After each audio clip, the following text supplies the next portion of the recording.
Nah, mindset itu penting ketika kita tahu tujuan mana. Kalau kita bisa dipercaya, bisa kenal sama orang kaya, dan orang kaya kenal sama kita dan percaya sama kita, maka kita bisa sukses. Jadi kalau mau sukses, bergaul sama orang sukses, itu benar adanya. Kejeduk itu sakit. Jadi belajarlah dari kesalahan orang lain. Tuhan, kenapa hidup saya susah? Enggak, saya bilang saya mau keluar dari lingkaran setan itu. Konon, orang mau sukses itu tanpa modal bisa. Terjadi mindset di masyarakat sulit menjual asuransi, bro. Yes, saya bisa nggak bantu dia klaim ketika dia sakit atau butuh. Bukan masalah soal saya dapat berapa. Saat itu saya dijuluki manusia tidak sudi hidup karena cemberut terus, dorong-dorong sampai ATM. Ternyata kok duitnya nggak keluar nih. Ternyata muncul, sorry, uang Anda hanya 10.000.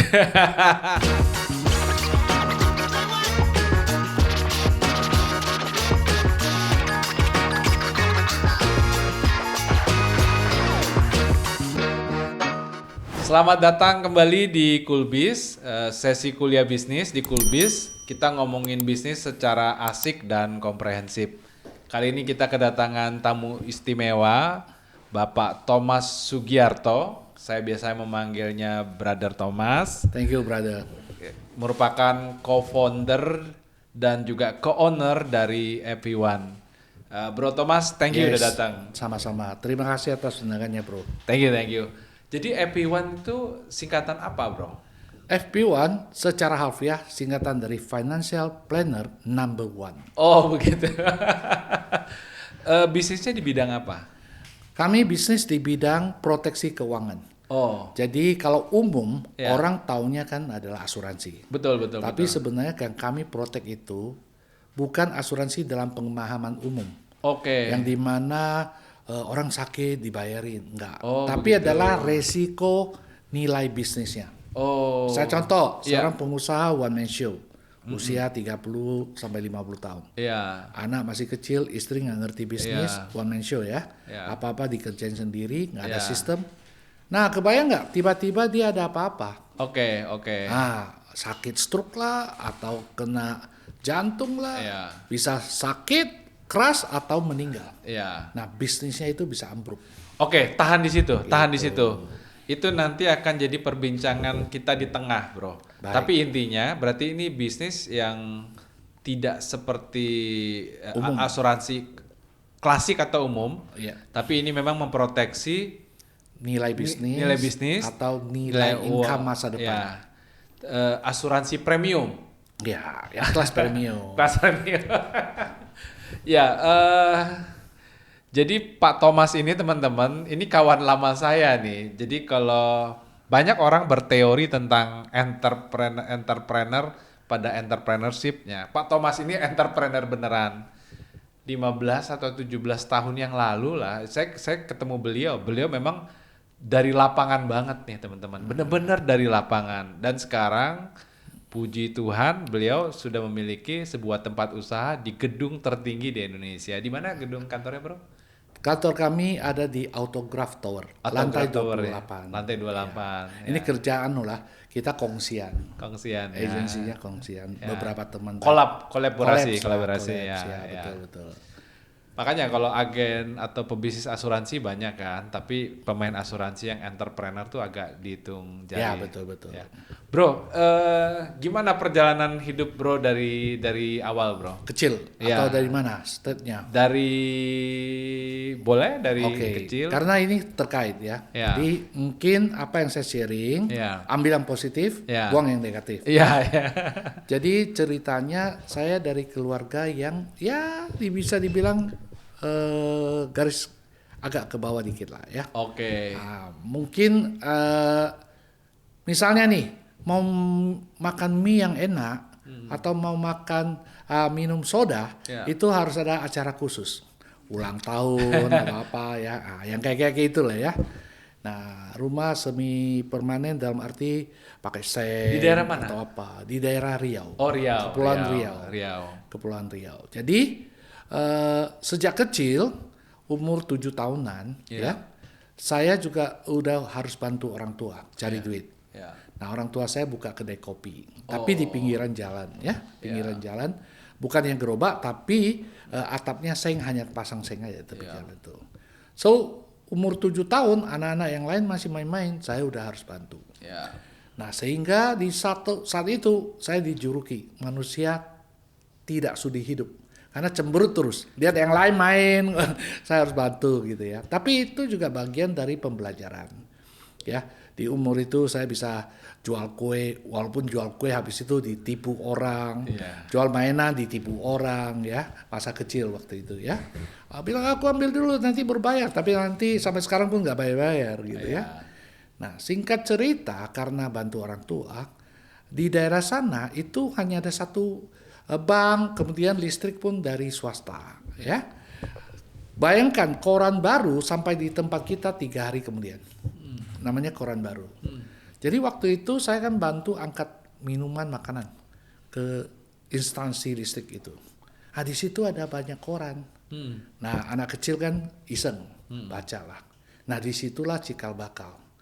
Saya sangat terinspirasi, banyak pengusaha sukses di Jakarta. Ada Prayogo Pangestu, Lim Syolyong, ya, Sudirman dan sebagainya hebat-hebat. Nah, saya pikir saya nggak bisa di sini. Saya harus ke Jakarta untuk bisa sukses sebagai pengusaha. Karena daerah saya kan daerah pulau kecil ya, dekat Singapura tapi jauh dari mana-mana. Nah, singkat cerita di situ. Sehingga saya usulkan ke orang tua saya waktu SD. Nah, orang tua saya bilang, kamu kita keluarga miskin ya. Kamu hanya pergi kalau ada prestasi. Nah, syaratnya apa? Kamu SD di negeri, kamu harus masuk SMP yang swasta. Tapi minimal lulus harus juara 3. Oh iya.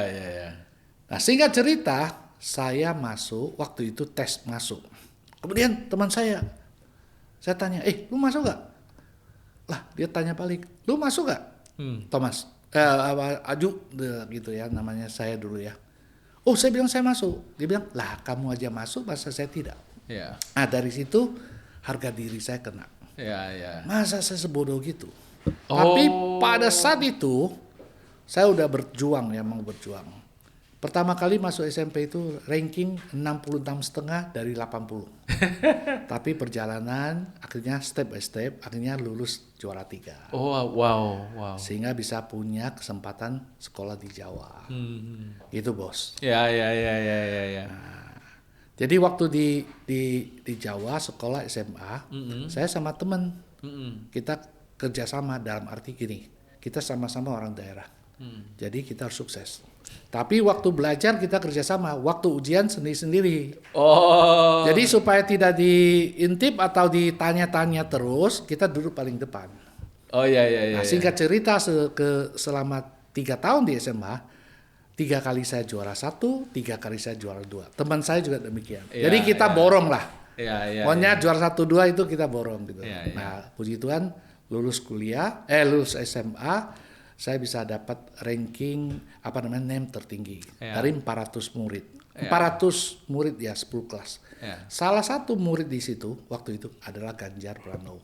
Oh begitu. Jadi kita satu angkatan. Oh. Gitu. Tapi dulu nggak satu kelas ya. Iya.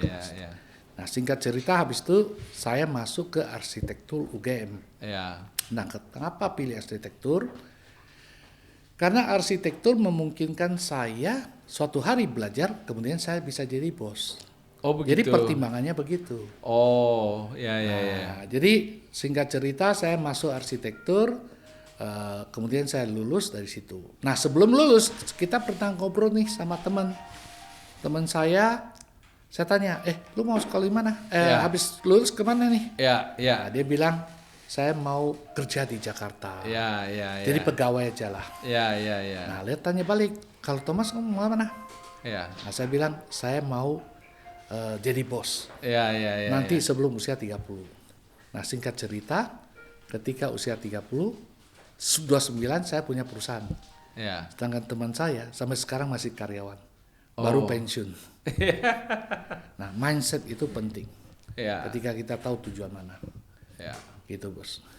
Ya ini gue dapat banyak pelajaran nih bro dari cerita bro ya. Jadi pertama-tama itu adalah teman-teman sekalian, Pak Thomas itu orang lapangan banget lah.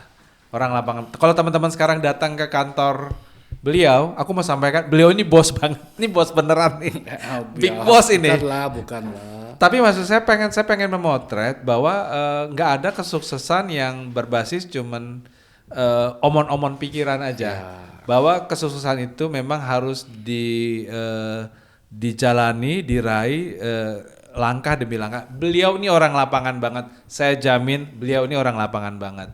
Dan puji Tuhan hari ini kita memotret Bro Thomas memiliki kantor yang sangat baik di gedung Autograph sana. Lalu yang kedua teman-teman, buat teman-teman yang selama ini benci sekolah, kalau kita lihat dari perjalanan hidup Pak Thomas ini di sekolah, dia nih orang sekolahan banget.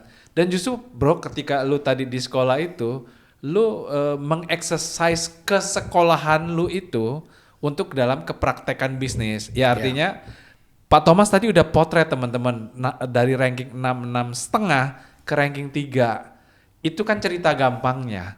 Tapi kita bisa membayangkan pasti ada berbagai effort, bro. Iya, pasti. Yang lu lakukan di sana. Belajar, ya. Bahkan insting bisnisnya, insting entrepreneurship-nya itu udah dituangkan dalam model kolaborasi. Ya. Jadi clear Pak Thomas tadi bilang, oke, kita belajar sama-sama, tapi ujian masing-masing. Yeah. Bayangin loh, urusan sekolah aja mentalitas, mindset kolaborasi itu udah hadir. Yeah. Dan yang ketiga tadi menarik banget ya, beliau itu memilih jurusan arsitek untuk jadi business owner. Itu dahsyat sih bro, itu dahsyat ya. Aku juga dulu ngambil S2 itu dengan paradigma entrepreneur bro. Ya. Jadi gua nggak pernah peduli tuh nilai ujian gua berapa bro. Ya. Tapi semua mata kuliah gua pelototin, gua kunyah untuk jadi kepentingan bisnis gua. Ya. Minimum menata organisasi ataupun buka bisnis baru. Misalnya kayak pelajaran marketing bro. Ya. Gua langsung mikir, kayaknya bagus juga ya kalau buka kantor riset pemasaran. Ya. Nah cerita lu ini mempertegas bro bahwa kalau kita memang entrepreneur, di sekolah pun kita bisa mengembangkan daya entrepreneurship kita gitu. Ya, betul. Bro soal nama nih bro. Ya. Ya tadi di off cam itu sangat menarik.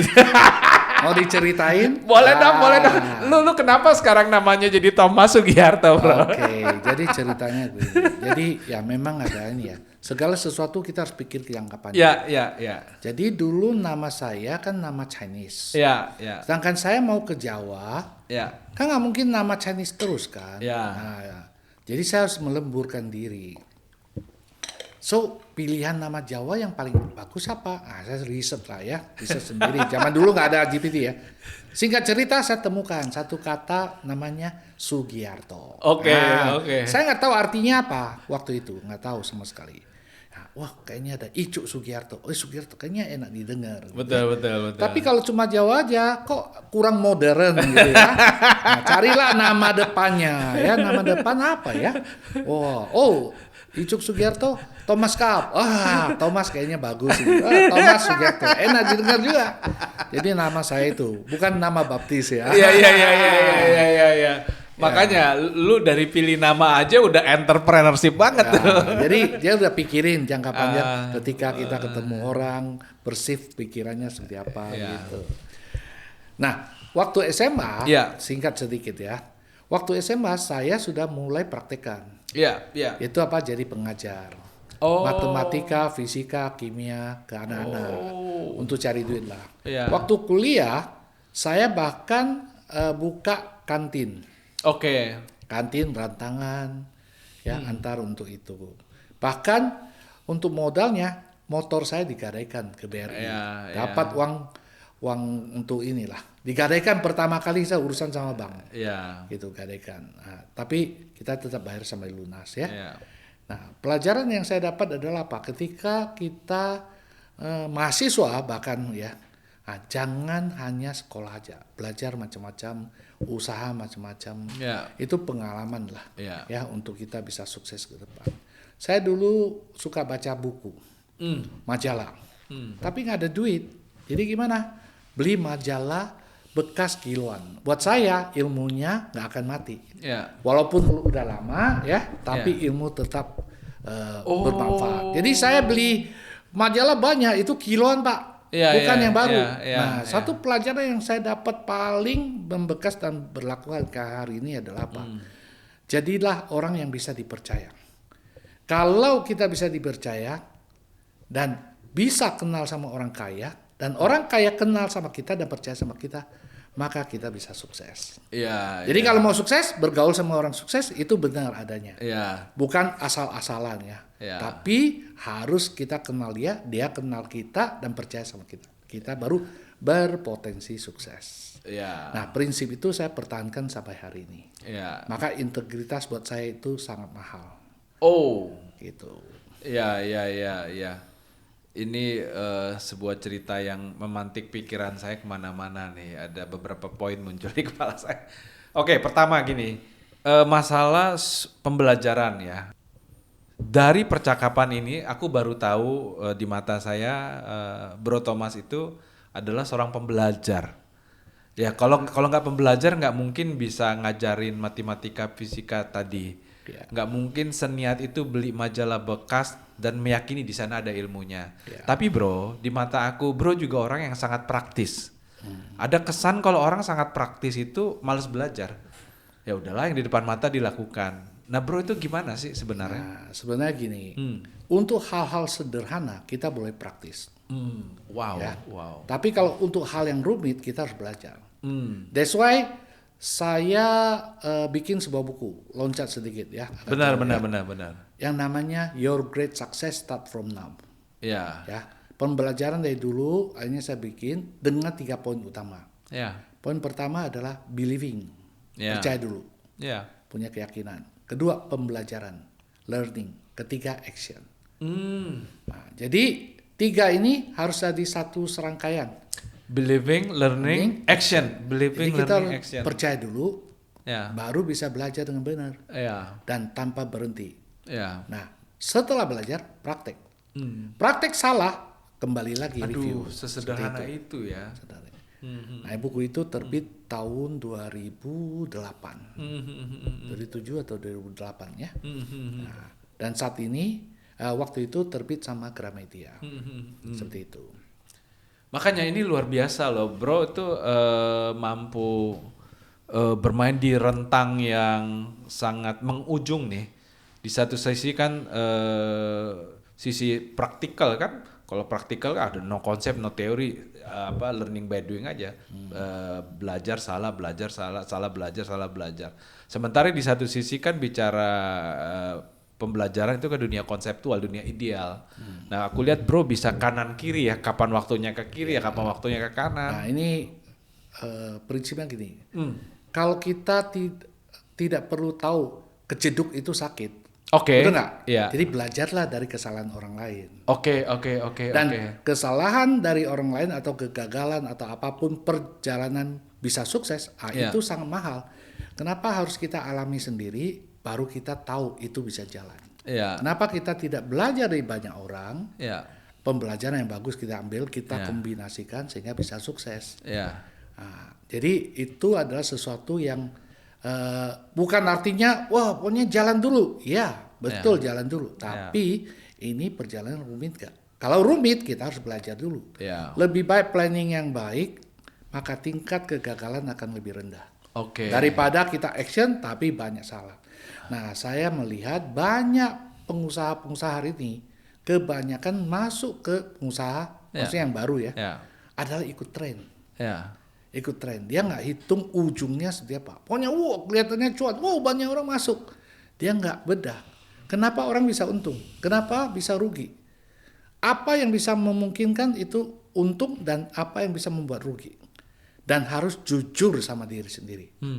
Nah, kejujuran sama diri sendiri itu yang susah. Kebanyakan orang adalah dia menggunakan namanya cognitive bias. Jadi apa yang dia pikirkan benar selalu cari pembenaran dari orang lain. Nah, padahal kita kalau mau sukses jangka panjang, kita harus keluar dari situ. Mendapatkan input dari orang lain. Ini salahnya di mana? Nah, baru kita bisa sukses yang jauh lebih mudah dan lebih cepat. Iya. Iya, ini obrolan mahal nih. Lu kalau sehari-hari kita lagi ada acara, lu nggak pernah ngomong sedalam ini, bro. Aduh, Mungkin beliau kesulitan ini super praktikal. Kalau lagi nyusun acara, lagi nge-host acara, lagi moderatorin acara, sering-sering lah ikut acara beliau ini. Itu simpel-simpel aja, tak tak tak. Gak nyangka ketika ngobrol sedalam ini. Ya itulah perjalanan itu kan. Nah, mungkin saya cerita nyambung ya. Ya, Tadi. ya. Jadi kenapa waktu saya mau lulus, Ya. dosen saya udah suruh, itu Thomas lulus aja dah, cepat. Saya nggak mau. Oke. Jadi bukan saya mau cepat, adalah saya tahu ketika saya lulus, saya harus ada sebuah pegangan yang gampang buat saya untuk saya tawarin. Oke. Jadi waktu kuliah terakhir yang namanya tugas akhir, saya bikin dengan sangat-sangat curahkan hati dan bikin bagus. Oh. Karena saya maunya ini A. Ya. Ya, maunya ini A. Jadi saya bikin konsep namanya Hotel Business and Resort di daerah Batam sana. Jadi ada dosen-dosen yang killer lah, dan tanda kutip bukan killer ya, tapi ya dia selalu berbasis data. Ini ada nggak bisnis yang sudah ada bukti bahwa di situ resort atau di situ bisnis bisa jalan? Ya. Saya bilang ini sesuatu yang baru, nggak ada. Oh, oke. Nggak mungkin ada kan ya. Nah, bukan artinya kalau nggak ada berarti nggak jalan. Nah, saya lihat kenapa kayak di Batam itu kan ada orang-orang Singapura datang. Kenapa tidak siang hari mereka bisnis? Maksudnya hari kerja bisnis, weekend mereka libur. Nah, itulah kombinasi seperti itu. Nah, singkat cerita, saya lulus dapat A. Ya. Nah, karena bekal itu saya menentukan saya mau kemana. Ya. Saya bilang saya mau ke Jakarta. Saya nggak mau ke tempat lain. Jadi teman saya waktu itu ada tawaran dari Ciputra Group waktu itu di Semarang. Ada tempat Semarang. Saya bilang saya nggak mau, saya mau Jakarta. Oh nggak ada, ya sudah. Jadi Ciputra Group pun saya nggak masuk. Oke. Ke Jakarta saya saya ke Jakarta tidak cari lowongan di lowongan koran. Oke. Saya cari di Yellow Pages. Oke. Yellow Pages itu dulu adalah untuk tempat perusahaan-perusahaan nama-nama ya. Saya cari di situ. Saya pilih 10 perusahaan yang saya mau. Saya kirim, saya punya ini. Saya nggak tahu itu ada lowongan kerja atau tidak. Saya nggak tahu. Pokoknya saya tahu ini saya yang mau. Saya kirim 10, 4 ada undangan, 3 saya datangin, 3-3-nya saya terima. Saya diterima. Saya pilih perusahaan satu terakhir yang paling kecil. Kenapa saya pilih kecil? Supaya saya bisa belajar A sama Z. Kalau perusahaan besar itu kotak-kotak. Jadi saya hanya satu ini, nggak sesuai dengan visi saya mau jadi entrepreneur gitu. Oke. Nah, singkat cerita saya kerja di situ cuma 7 bulan. Faktor terakhir menyebabkan saya keluar adalah apa? Bos bilang, Thomas kamu kerja di sini nggak bisa jadi orang kaya. Hanya bisa tahan hidup. Nah, saya bilang, saya ke Jakarta tahan hidup buat apa? Ya kan? Nah, waktu ke Jakarta dulu, saya udah lulus semua dijual. Motor jual, meja gambar jual, dapat 4,5 juta. Karena harus, bapak saya bilang, you harus yang tanggung jawab. Sekarang adik mau sekolah di Jakarta. Jadi singkat cerita, saya jual 4 juta untuk biaya adik masuk BINUS, 500.000 tahan untuk setengah bulan. Singkat cerita bisa lewat karena saya dapat kerjaan. Nah, supaya hemat, saya tinggal satu kos sama adik saya di BINUS. Kantor saya di Kelapa Gading. Jadi saya naik turun jalan kaki 5 kali, naik kendaraan umum 4 kali setiap hari. Bayangkan ya zaman itu nggak ada AC. Jadi kalau hujan, waduh baunya minta ampun. Tapi saya tidak mengatakan, Tuhan kenapa hidup saya susah. Enggak, saya bilang saya mau keluar dari lingkaran setan ini. Wow. Jadi suatu hari saya nggak akan ini lagi. Nah, singkat cerita, waktu itu saya sempat entrepreneur ya. Bos bilang, setelah saya keluar kan ada order masuk. Lu bisa bikin ini nggak? Oh bisa. Gimana? Nanti baru cari di kamus. Tempat mana bisa beli. Akhirnya saya bisa deliver ya. Lalu suatu hari setelah keluar saya lihat ada lowongan di properti jual beli properti. Saya bilang ini tempat saya bisa ketemu orang kaya sesuai teori ya. Tapi ini nggak boleh sembarang masuk. Jadi saya cari yang daerahnya orang kaya. Ketemulah daerah Pondok Indah. Padahal saya nggak tahu Pondok Indah seperti apa. Saya taunya sana orang kaya. Betul. Akhirnya saya masuk ke situ. Singkat cerita, 3 bulan pertama dapat duit tapi habis semua. Sampai suatu ketika saya antar calon istri ya, zaman dulu pacar ya. Ya. Nah, naik motor dari Fatmawati ujung sana, Cipete sana, bensin habis. Ketika bensin habis, dorong-dorong sampai ATM. Ya. Ternyata kok duitnya nggak keluar nih. Ternyata muncul, sorry, uang Anda hanya 10.000. Motor pinjaman calon mertua. Iya. Akhirnya dihina sama orang ya. Aduh, ada saudara bilang sama calon mertua saya, lu punya calon menantu orang yang punya masa depan suram. Nah, tapi tidak membuat saya jatuh. Saya bilang, kalau nanti saya nggak bisa beli mobil, saya nggak akan injak kaki. Gitu. Jadi singkat cerita 3 bulan lewat, akhirnya saya bounding. Ya. Sampai terakhir 2 tahun kemudian, 1 tahun yang akan lewat udah saya dapatkan hasil. Hasil tiket saja ke Amerika ikut konvensi. Tapi saya tetap pergi. Kenapa? Saya mau rasakan orang kaya seperti apa. Jadi sampai di sana dilayani sama bule. Oh, thank you sir, good morning sir. Waduh, hidup jadi orang kaya enak ya. Nah, kayak gitulah. Nah, singkat cerita, setahun kemudian saya dapat nomor 2 tertinggi nasional di era. Oh. Dari 1.500 agent ya. Iya. Nah, saya dapat lagi 2 tiket. Akhirnya saya pergi ke honeymoon 10 negara di Eropa sama ke Eropa. Hampir ke Amerika juga, hampir 1 bulan. Nah, tapi waktu sebelum pergi ada rumor Century 21 mau masuk. Ciputra Group. Wah, zaman dulu Pak Ciputra itu kayak dewa di properti ya. Nah, akhirnya saya bilang, saya mau dapatkan franchise-nya. Ya. Akhirnya saya bikin profile lah saya gitu. Nah, coba bayangkan. Foto umumnya, pas foto ukuran berapa? Ya 3x4. Nah, saya punya 10R. Saya bikin jadi cover. Lalu saya pikir, waduh, kalau ke Ciputra, saya kirim ke kantornya. Dan ke rumahnya juga. Kasih tahu Sapam. Pak Sapam, kalau ini surat gak bisa dibaca Pak Ciputra, saya dipecat. Saya gak tahu Bapak. Singkat cerita, akhirnya diterima. Ya, baca. Kemudian waktu saya pulang dari Eropa, saya ditelepon sama direkturnya. Pak Thomas, kita udah tahu lah siapa lu, yuk datang ke sini kantor. Singkat cerita saya diterima dan dapatkan franchise yang pertama. Oh begitu. Century 21. Century 21. Itu tahun kantor 97. agen broker properti. Ya, tahun 97. Oh begitu. Ya, jadi saya marketing sukses. Prinsip kerja saya adalah bagaimana berpikir calon lawan kita berpikir. Jadi saya nggak mau fokus lebih ke service. Jadi selalu jadi top of mind dari klien. Oh begitu. Gitu.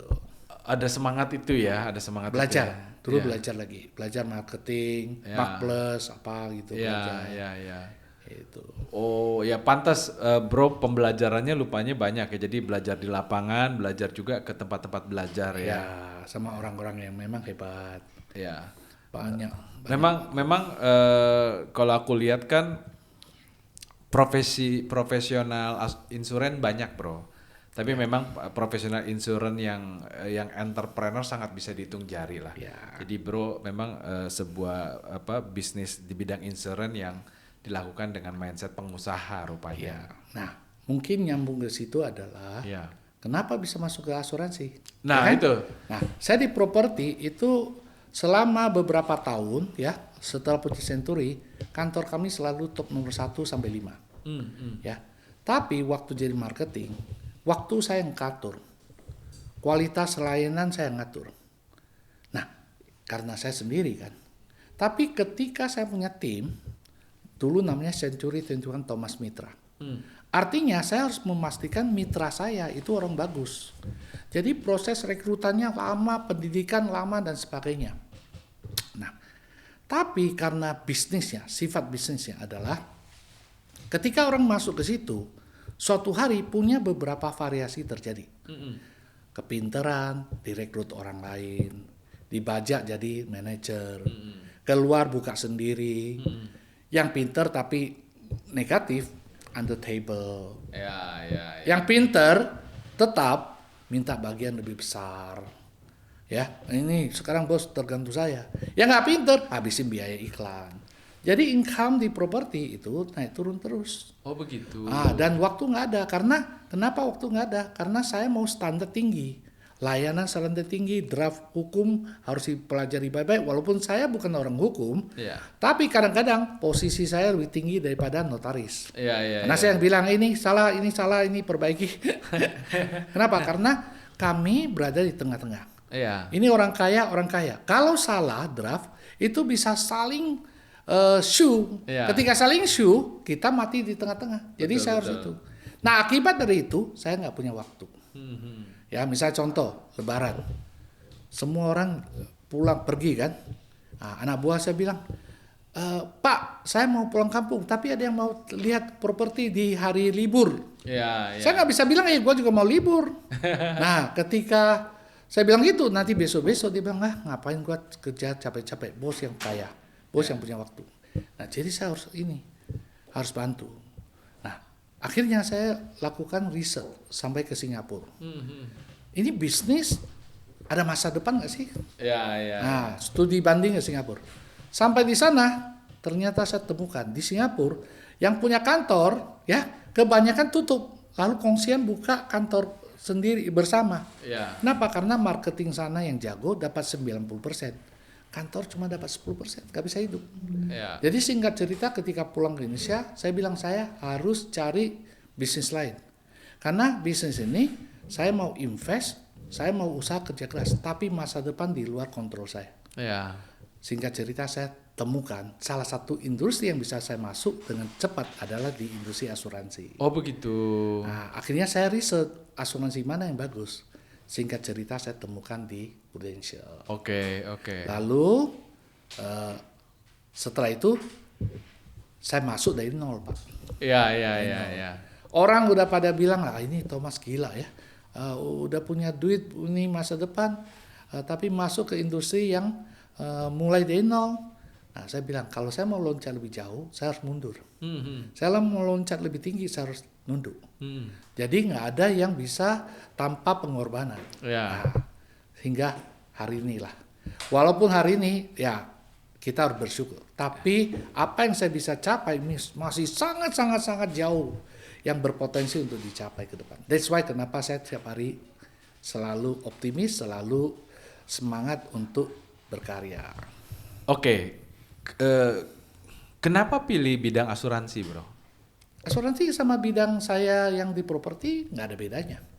Karena di properti saya selalu berada di pihak tengah yang jaga keseimbangan. Oh. Penjual maupun pembeli. Ya. Nggak boleh satu diuntungkan, satu dirugikan. Ya. Nah, bidang asuransi itu sama, membantu orang. Nah, sebenarnya orang yang kerjakan bidang asuransi dengan sepenuh hati itu sangat mulia. Ya. Karena kita membantu orang, membuka pikirannya. Ya. Pada saat dia lagi mampu, dia jaga masa depan yang berpotensi nggak mampu. Ya. Nah, sehingga saya lihat ini gua nggak salah kok. Saya punya niat untuk bantu orang, sehingga nggak ada takut untuk orang gimana. Nah, jadi inti di bisnis itu seperti itu, gitu loh. Akhirnya saya masuk mulai belajar dari nol. Nah, hingga ya ada bangun tim dan sebagainya, punya kantor agensi sejak 2009 hingga hari ini. Berapa tim atau karyawan dari kantor yang ada sekarang? Oke, jadi kita bicara secara agensi ya. Iya. Agensi itu ibaratnya satu angkatan. Oke? Nah, agensi kami yang tercatat secara AAJI itu ada 10.000. Oh. AAJI ya. Tapi yang aktif mungkin 15-20% lah. Nah, tim saya yang saya utama itu ibaratnya kan tadi kayak tentara. Ya. Jadi saya karena di properti sudah memang handle yang kelas atas. Ya. Jadi di insurance saya juga fokus ke arah situ. Ya. Jadi saya ibaratnya membangun ya ala mencari tim ala Kopassus. Oh gitu. Nah, jadi nggak usah banyak orang, tapi hasilnya efektif. Oh yang begitu. luar biasa. Jadi saya fokus ke situ. Sehingga marketnya kan juga gitu kan. Ya. Karena market untuk kelas atas bukan yang asuransi yang misalnya sakit lalu dibayarin, bukan yang kayak gitu. Tapi adalah proteksi nilai bisnisnya. Itu bisa 10M, 20M, 50M, 100M atau lebih. Oke, aku pengen ke tim dulu nih. Ya. Jadi di mata Bro, tim yang bisa jadi kandidatnya timnya Bro itu yang atau orang keren yang berpotensi jadi kandidat Bro itu Ya, penilaiannya seperti apa Bro? jadi satu adalah kita kan mau sukses kan nggak bisa semua orang, oh kamu bisa. Betul. Benar nggak? Betul. Nah, minimal dia punya basis. Basisnya apa? Adalah satu manajerial ke atas. Buat saya ya, basis awal dulu ya. Manajerial ke atas itu maksudnya? Tingkat manajer, GM, direktur, ya. Nah, yang kedua, Orang-orangnya. Orang-orangnya, backgroundnya lah. Ya. Yang kedua, entrepreneur. Ya. Entrepreneur. Entrepreneur. Kenapa? Karena bisnis kami ini bukan bisnis jualan aja. Bisnis kami adalah mengembangkan tim. Yang nantinya modelnya franchise. Tapi ini lebih gila dari franchise. Karena masing-masing bisa beranak pinak. Ya, tapi bukan multi level ya. Beranak pinak mengembangkan tim lagi yang nantinya bisa mengembang sampai 6 generasi. Dan kami dibayar namanya royalty. Nah, royalty dibayar berapa lama? Seumur hidup. Dan bisa diwariskan.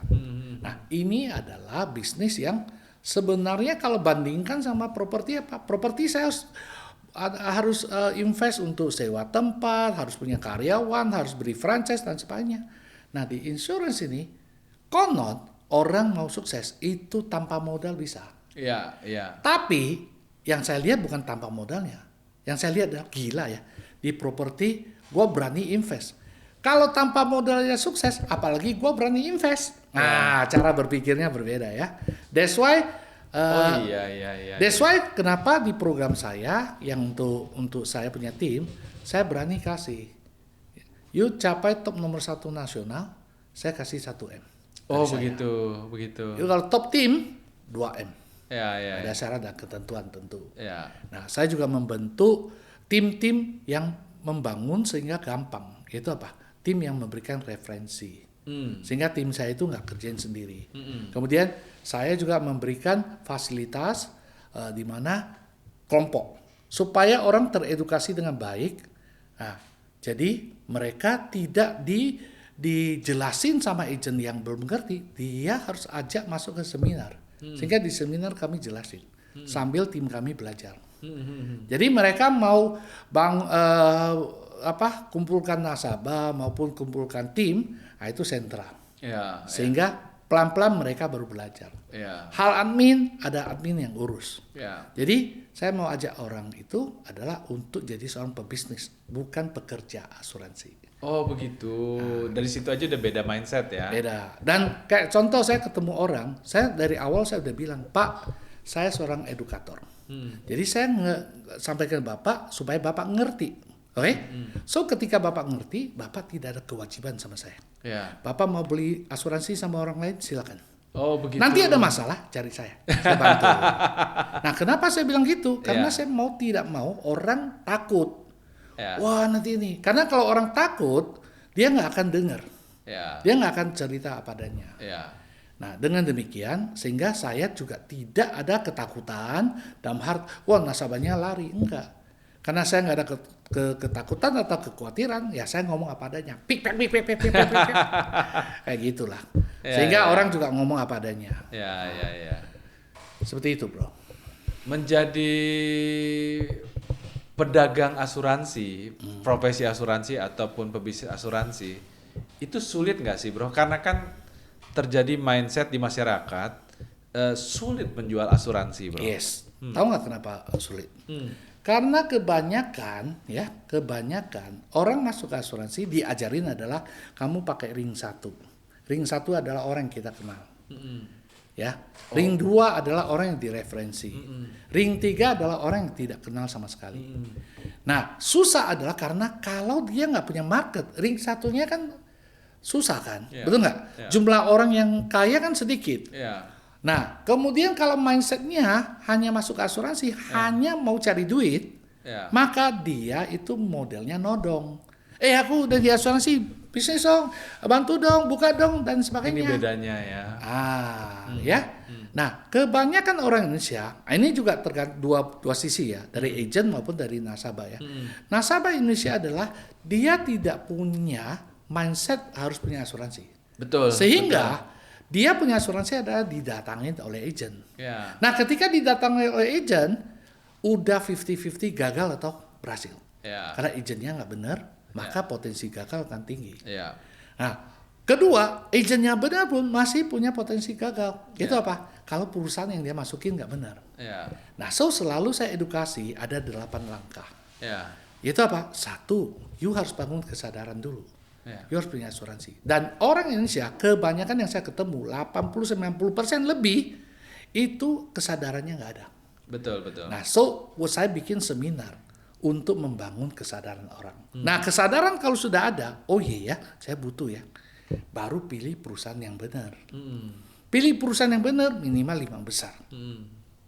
Dari situ baru pilih agent yang benar. Oh. Agent yang benar pun ada 2. Agent yang secara teorinya dia punya ilmu benar, sama agent yang hatinya benar. Iya. Ini harus sambung, harus jadi satu. Kalau agent yang teorinya benar, bisa gampang kibulin orang. Kalau dia nggak punya hati ya, cari duit. Nah, dua-duanya harus ada. Jadi kita ngajarin dengan benar, dengan hati yang benar mau membantu. Kayak saya hari ini, orang mau masuk, saya akan cek. Saya bisa nggak bantu dia klaim ketika dia sakit atau butuh. Bukan masalah soal saya dapat berapa. Sehingga proses kami itu benar-benar murni beneran gitu ya. Sehingga proses masuknya juga benar, nggak ada yang di hiding yang memungkinkan jadikan alasan kenapa perusahaan asuransi nggak bayar. Nah, dari situ setelah dia pilih benar, dia harus ngomong dengan benar. Langkah keempat, ngomong dengan benar. Oh, kondisi seperti apa, ini dulu apa dan sebagainya. Langkah keempat selesai, baru kita tentukan. Oke, you punya masalah ini, you punya kebutuhan ini. Kebutuhan ini solusinya apa? Baru produk apa yang cocok? Produk yang cocok baru dihitung. Lu sebelumnya ada apa? Baru kekurangannya gimana? Kekurangan udah ketemu, baru cek kemampuan. Kemampuan nyaman nggak? Kalau mau jangan dipaksain. Asuransi nggak boleh dipaksain punya. Karena jangan sampai nanti ketika ada apa-apa finansial dia putus, itu rugi besar. Jadi modelnya seperti itu. Setelah itu kita akan edukasi, you harus tahu loh isi polisnya apa. Tidak semua klaim bisa dibayar. Ada syarat dan ketentuan. Sehingga dia tidak merasa, oh aku udah punya asuransi lalu beres gitu. Nah, itu baru tahap awal masuk. Ada 5 step yang harus ketika dia punya. Ada 2 step berikut, yaitu apa? Step 1 adalah dia harus konsisten bayar premi. Ini nyangkut tadi ya, jangan sampai masuk asal-asalan Macet di ya. tengah jalan. Yang kedua, dia harus review polis setiap 2-3 tahun sekali. Karena gaya hidup kan bisa berubah. Nah, cukup nggak? Dia ada utang, cukup nggak? Nah, lalu yang terakhir adalah ketika sakit, dia atau anggota keluarganya atau teman-temannya harus kontak kita. Supaya kita bantu dia dari awal proses yang benar. Karena kalau sampai dia salah masuk rumah sakit atau salah sama dokter yang nggak benar, bisa berabe. Dan proses kita akan pantau terus sehingga hingga dia keluar atau dia dibayar. Puji Tuhan selama ini kita bisa bantu banyak orang sukses. Nah gitu.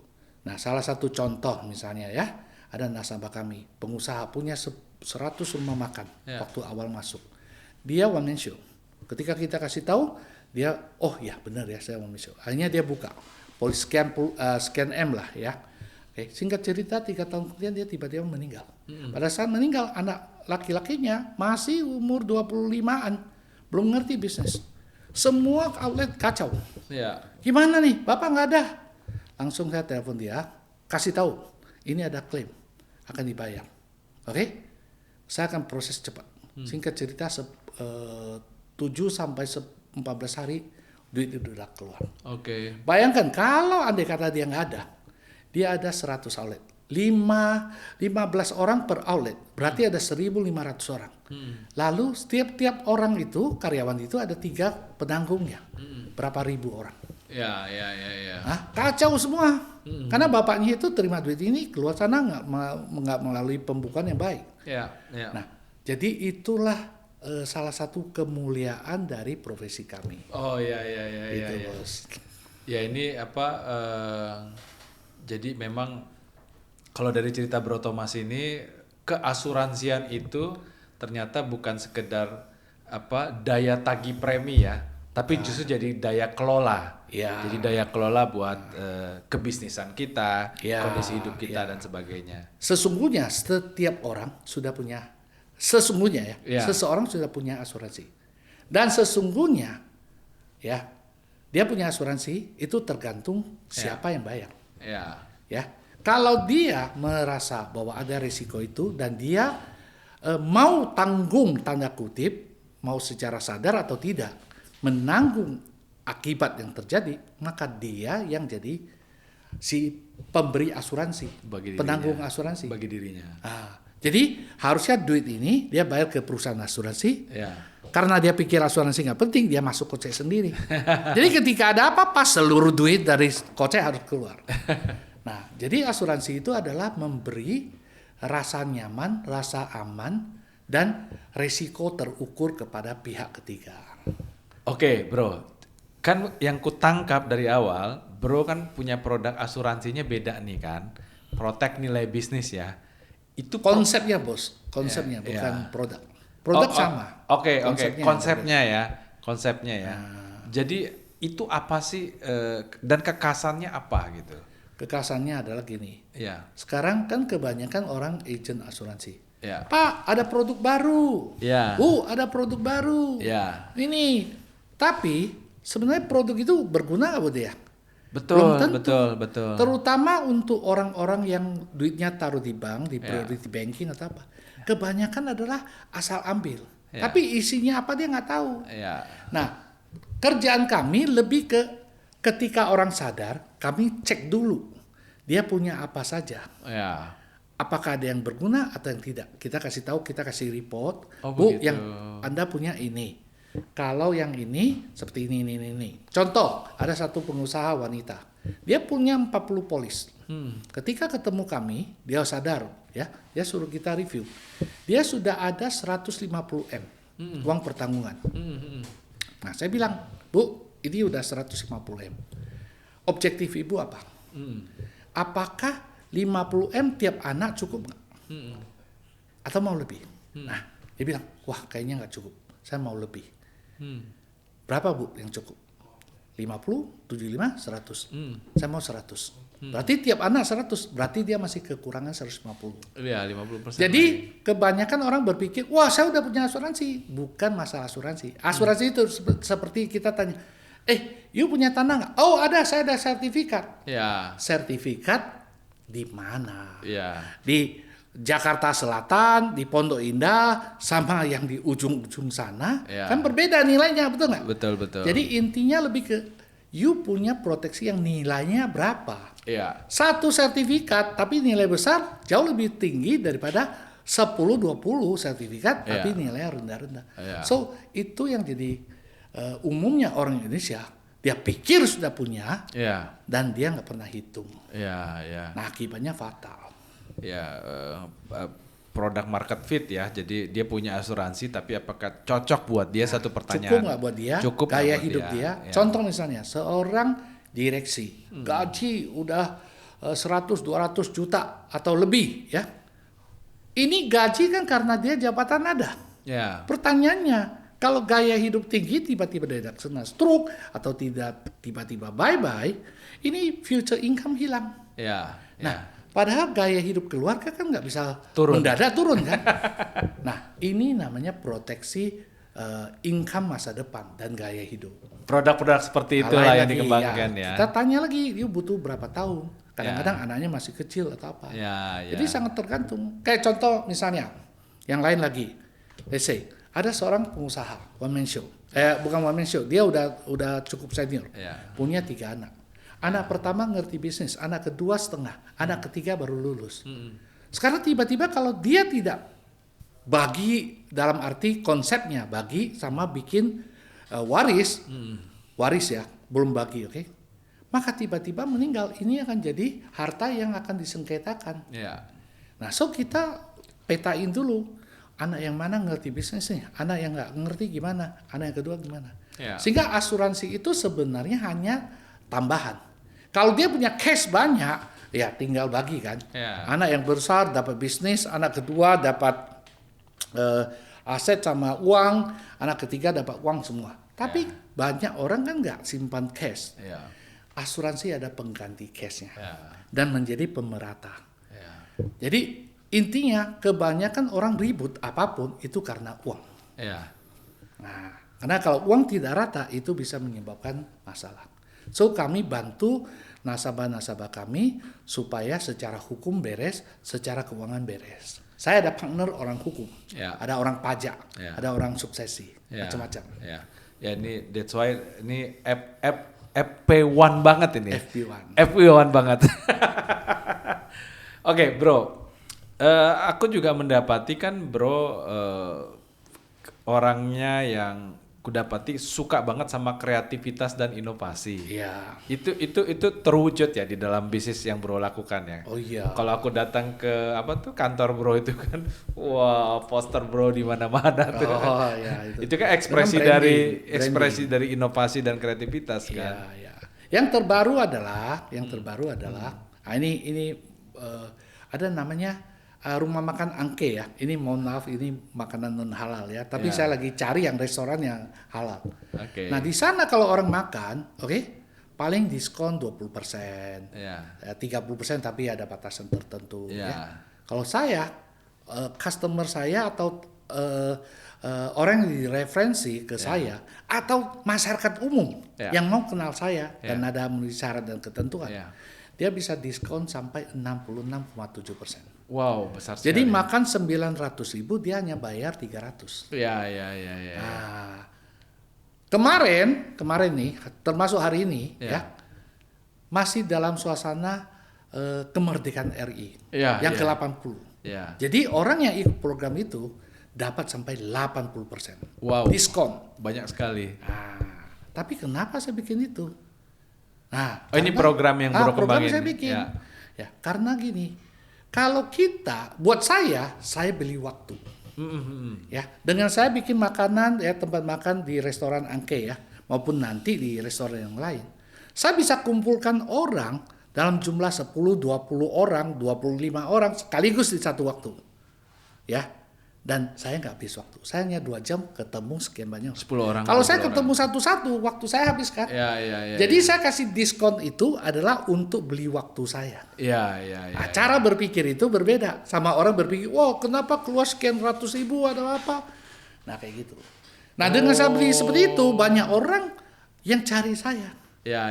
Nah bukan saya cari orang. Ya. Orang cari, saya mau dong. Nah nanti asisten saya baru seleksi. Oh, program marketing ya. Iya, program Ya, marketing. bagian dari kreativitas dan inovasi tadi ya. Dan saya punya program selalu bermuara pada multiple mutualisme. Apa itu? Multiple. Artinya program saya itu berguna, bermanfaat buat customer, bermanfaat buat yang punya restoran, bermanfaat buat karyawannya, bermanfaat untuk saya, bermanfaat untuk orang yang referensi. Ya. Jadi semua pihak untung lah. Semua pihak untung. Nah, gitu. Ya. Nah, satu lagi, Bro. Aku lihat juga kan, Bro kan ini masalah leadership. Aku lihat kan, Bro juga ini kan orangnya praktis, orang lapangan banget, orang inovatif dan kreatif banget gitu.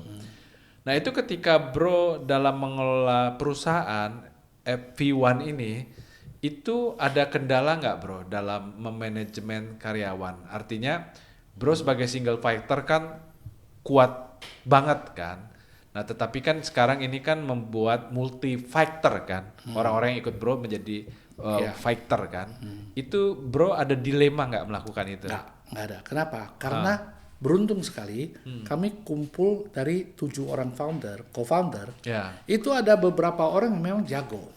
Oke. Nah, jadi dari awal saya udah bilang saya nggak mau urusin, Ya. saya nggak mau ikut urus Ya.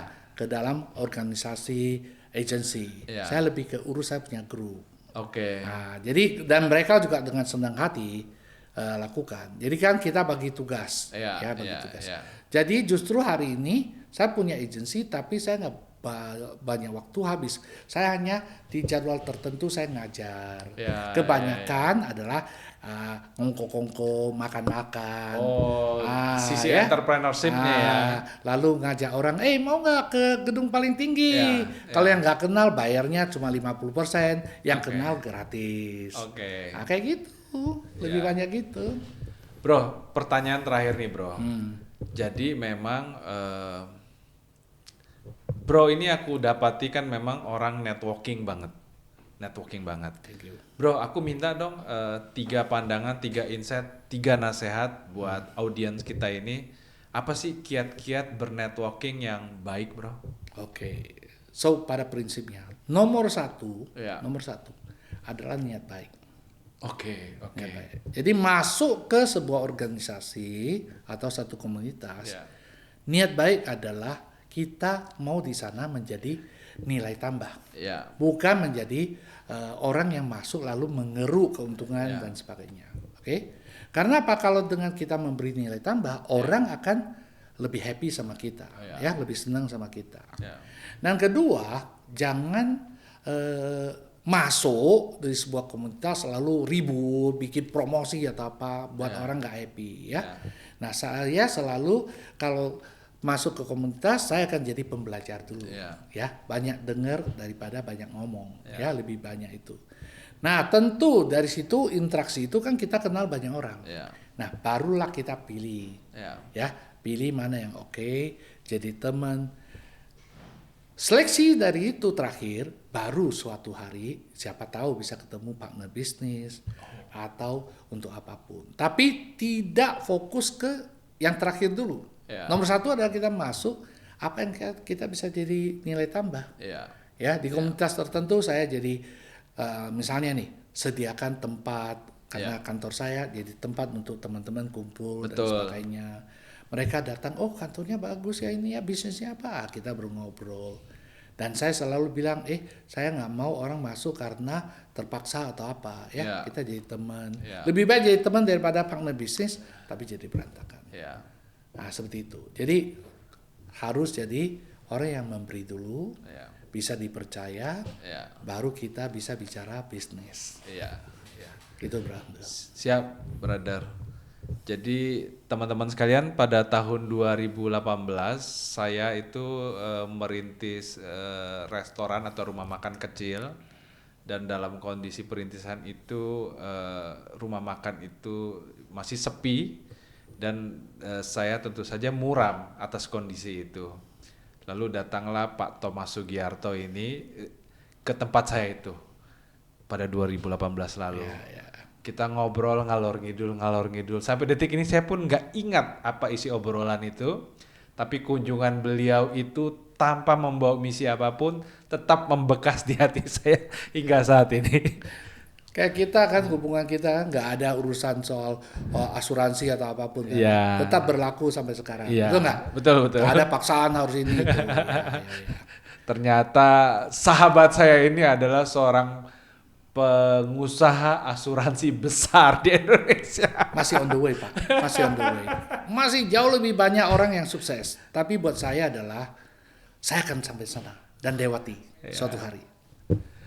Brother Thomas Sugiarto, Pak Thomas Sugiarto, pada hari ini kita belajar banyak dari beliau. Wajib ditonton podcast ini.